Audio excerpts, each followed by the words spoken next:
Hello बच्चों, चलिए पहले प्रश्न को पढ़कर समझते हैं। श्वेत रुधिर कणिकाओं के शरीर में क्या भूमिका है?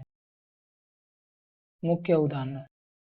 मुख्य अवधारणा।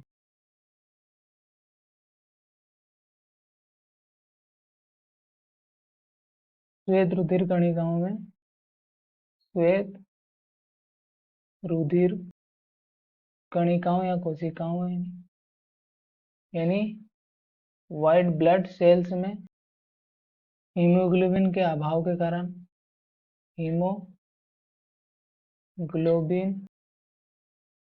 के अभाव के कारण रंगहीन होती है, यानी कलरलेस दिखती है। इस कारण इन्हें श्वेत रुधिर कणिका कहते हैं।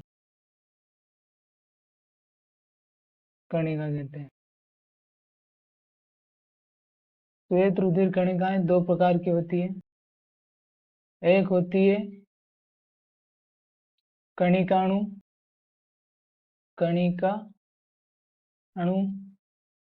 यानी ग्रेन्युलोसाइट, जिसमें न्यूट्रोफिल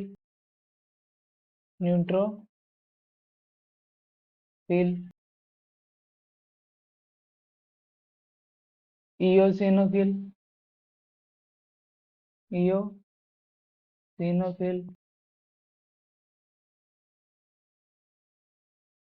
और बेसोफिल होती है।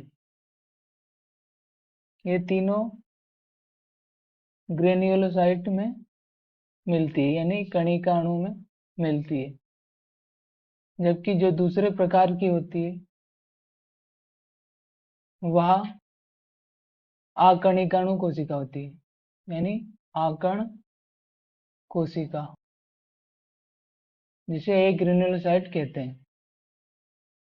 इसमें लिम्फोसाइट और मोनोसाइट आते हैं। लिम्फोसाइट और मोनोसाइट आते हैं।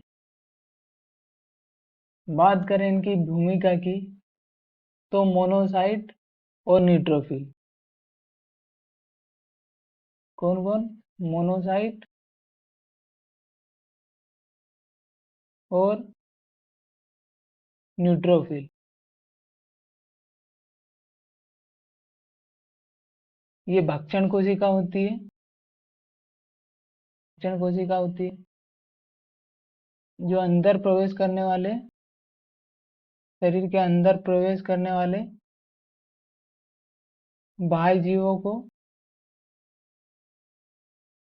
समाप्त कर देती है। और जो दूसरी कोशिकाएं होती है, जैसे कि बेसोफिल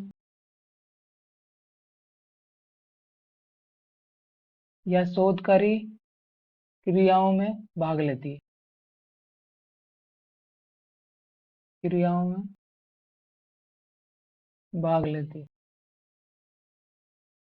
इयोसिनोफिल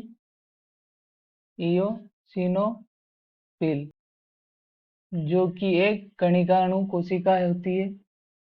यह संक्रमण से बचाव करती है, यानी इन्फेक्शन से बचाव करती है। दूसरी टाइप की जो कोशिका होती है, जो आकर्ण कोशिका में आती है, जैसे कि लिम्फोसाइट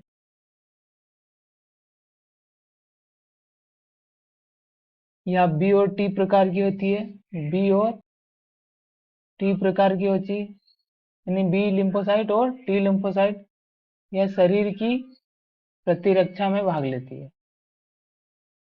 शरीर के प्रतिरक्षा तंत्र में भाग लेती है। आशा करता हूँ आपको हमारा उत्तर समझ में आया होगा। धन्यवाद।